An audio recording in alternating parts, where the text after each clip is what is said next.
السلام عليكم ورحمة الله وبركاته أصحابتكم حرين جنالك مركز السود وهذا آدي هذا ومهندسنتين مقالكم وحربا إنا ندي كل وذاقو مالمهن واتي عدالة إيا مامولka Taraamka isku baxsanayeen haddaba garsoore maxkamadeed ayaa shalay dawladdu waxay ka soo xirtay gaar ahaan F.B.I du ay ka soo xireen magaalada Milwaukee ee gobolka Wisconsin maxay tahay waxyaabaha dawladdu ay ku haysato garsoorahan waan idinla wadaagaya sidoo kale garsoore hore iyo xaaskiisa ayaa lagu xiray gobolka New Mexico waxaana iyagana lagu haystaa in dad sharci darro ah gaar ahaan Venezuela ka soo jeeda oo saddex nin oo gaangis ah in ay gurigooda ku hayeen oo halkaasi ay kula noolaayeen haddaba labadaasi arrimood ayaan rabaa inaan idinla wadaago sidii Trump uu xilka ula wareegay arrimaha masaafuriinta iyo sidoo kalena shaqaalihii shaqada laga ceerinayay lacagihii Mareykanku oo wadamada caalamka uu siin jiray waxyaabahaasi oo idil markii uu jaray dimuqraadiyiinta iyo waliba hay'adaha u dooda xuquuqda dadka soo galootiga shaqaalaha dacwado fara badan ayaa maamulka Trump laga gudbiyay Trump wuxuu yiri marka anigu hadda waxaan ka shaqeyn lahayba maxkamadihii oo wax kasta iga hortaagay arintaasi waa la ogaa muddooyinkanba waa ay jirtay oo maxkamadda sare iyo maxkamadaha sidoo kale federaalka kuwa gobolada dacwado fara badan ayaa jiray laakiin arintan waxay ahayd arin la yaab leh shalay dhacday magaalada Milwaukee ee gobolka Wisconsin garsoore fariista oo magaceeda la yiraahdo Hana Dugan ayaa shalay F.B.I du ay soo xirtay laakiin arrimaha lagu haysto waa arin dhacday 18 bishan haddaba arintaasi sidee ku dhacday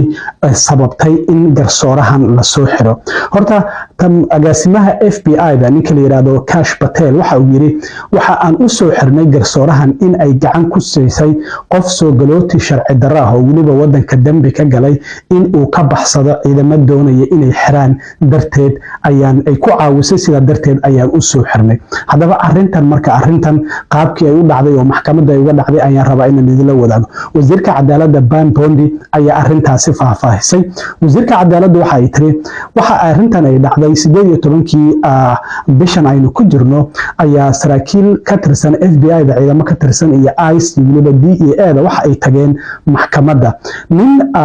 wadanka Mexico ka soo jeedo oo wadanka sharci darro ku joogay oo la yiraahdo Eduardo Flores Ruiz ayaa maxkamadda ku sugnaa ninkaasi ayay doonayeen inay soo xiraan ninkan sababta uu maxkamadda u joogay waxa ahayd in nin la deganaa uu 30 feer ku dhuftay darabana uu ku qabtay markaasi kadib gabar saaxiibtiisa ayaa timid iyadiina sidoo kalena feer ayuu wajiga uga dhuftay garabkana waa uga dhuftay labadii qof waa ay dhaawacmeen markaasi kadib gabadhu waxay isku dayeysay inay dagaalkaasi kala celiso labada nin midka saaxiibkeeda iyo ninkan sharci darrada isbitaal ayaa loo qaaday waa ay dhaawaceen marka maxkamadda marka ninkan wadanka sharci darrada ku soo galay oo waliba garsoore uu horay ugu amray in wadanka laga saaro xilliga Obama ayuu soo galay waa la masaafuriyay haddana xilligii Biden ayuu dib u soo laabtay garsoore ayaa ku amray marka wadanka in laga masaafuriyo waxay u tageen marka ninkan inay soo qabtaan maxkamaddana waa ay ogaayeen in ay maalintaasi jirtay maadaama dadkii uu feeray iyo asaga maxkamaddu ay u socotay markii ay tageen ayaa garsoorahan hadda ay soo xireen shalay oo la yiraahdo Hana Dugan waxay ogaatay in ICE ay joogaan maxkamadda iyo waliba F.B.I du banaanka ayay u soo baxday waa ay aragtay hallwayga iyagoo jooga markaasi kadib ayay waxay ku tiri Chief Justice ka la soo kulma xafiiskiisa taga isaga la soo kulma waa macnaha maxkamaddu waxay leedahay gudoomiye maxkamadeed ayay leedahay xafiiskiisa ayay u tilmaantay intii xafiiska ay ku maqnaayeen ayaa ninkii sharci darrada ahaa waliba garsoore amar uu ku bixiyay wadanka laga saaro ciidamada F.B.I iyo ICE ay u yimaadeen inay xiraan isaga iyo qareenkiisa waxay ka bixisay albaab gadaale oo juuriga loogu talagalay inay ka soo galaan isla markaana ay ka baxaan baxa ay tiriba baxsada markaas kadib askari ayaa si arkay ayagoo sii baxaya waa la ceyrsaday waa la soo qabtay waliba xitaa goob oo dad ay ku badan yihiin oo gawaari ay socoto oo xitaa dhibaato ay dhici kartay ay leedahay Ban Bondi ayaan ka soo qabanay marka waxay tiri labadii qof oo dhibanaha maxkamaddii ayay joogaan mana aysan u sheegin xitaa inay baxaan garsooruhu laakiin ninkii dambiilaha way fakisay oo dambiga loo haystay wadankana sharci darrada ku jooga isaga iyo qareenkiisiiba albaab gadaale ayay ka bixisay marka waxay tiri labadii qof maxkamadiisa u fadhiyeen maxkamadda ayaa dhamaatay way yaabanaayeen iyada iyo dacwad oogihii waxay leeyihiin warsidee wax u jiraan aaway ninkii adeegsanaha oo inaga maxkamadda aan dartiis aan u imaanay markaas kadib horey garsoorihii laga xiray marka hana duugan hore laga xiray waa in kiiskeeda la diyaariyaa marka shalay ayaa la xiray inkastoo maxkamad la horgeeyay 3 daqiiqo maxkamadda ay socotay damaaradna lagu soo daayay afayeen iyadoo hadlay waxa yiri wax dambiye ma aysan geysan garsoorahan sidoo kalena dambi lagu mahali doono laakiin Bondi waxay leedahay waxa ay caawisay qof sharci darro wadanka ku joogay isla markaana ciidamo ay doonayeen inay gacanta ay ku dhigaan ay caawisay in ciidamadii uu ka baxsado marka dambiga loo haysto waa dambigaas haddaba Bondi wasiirka cadaalada oo intii aan hadda idin sheegay luqadda Ingiriiska ku sheegaysa oo sharaxaysa bal wax yar ila daawada It was appalling to all of us what happened. I used to be a domestic violence prosecutor, and this case involved someone who was deported under President Obama, came back into our country, we don't know when, illegally, and he was living at a residence, and he beat up a man so badly he had to go to the hospital, his roommate. He punched him with a closed fist in the face 30 times. The victim fell to the ground and he choked him. Then the girlfriend came in, tried to break it up. He punched a woman in the face with a closed fist so hard she fell to the ground. He hit her in the arm. Both of them had to go to the hospital. The fight's broken up. They're taken to the hospital and he's threatening to do further harm to them later. So it's hard enough to get any victim of domestic violence to cooperate. We had 2 victims sitting in a courtroom that day. So she's a sitting judge on a domestic violence case. He's the defendant, Ruiz, 2 victims and a prosecutor, a state prosecutor in the courtroom. It is routinely done when people are picked up on any kind of warrants that it's done outside a courtroom. It's been done in that courthouse. It's been done in a courthouse where I prosecuted 20 years ago.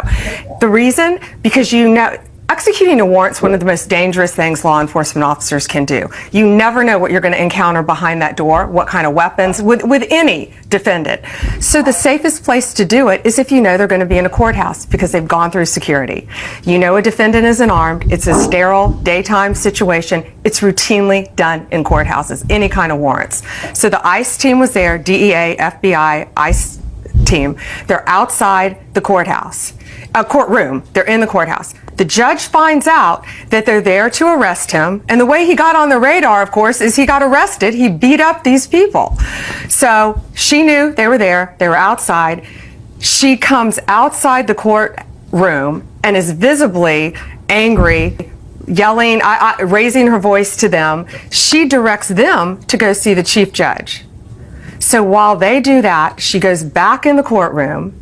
gets back on the bench while a prosecutor is sitting there with 2 victims of domestic violence and tells the defense attorney and the defendant, Ruiz, to come in the back with her. She takes them in the back in a private area. This is appalling. Through her chambers, lets them back out and leave. One of the DEA agents, I believe, sees them exiting and doesn't know what's going on. So she continues with her docket, finishes her docket. 2 victims sit in court all morning long, waiting. At the end, the prosecutor said, "What happened? Why didn't the case get called?" She removed it from the docket without telling anyone, had them go out a door to leave. Then ICE, meaning the ICE team, DEA, FBI, have to chase him down, which is what is so dangerous, outside the courthouse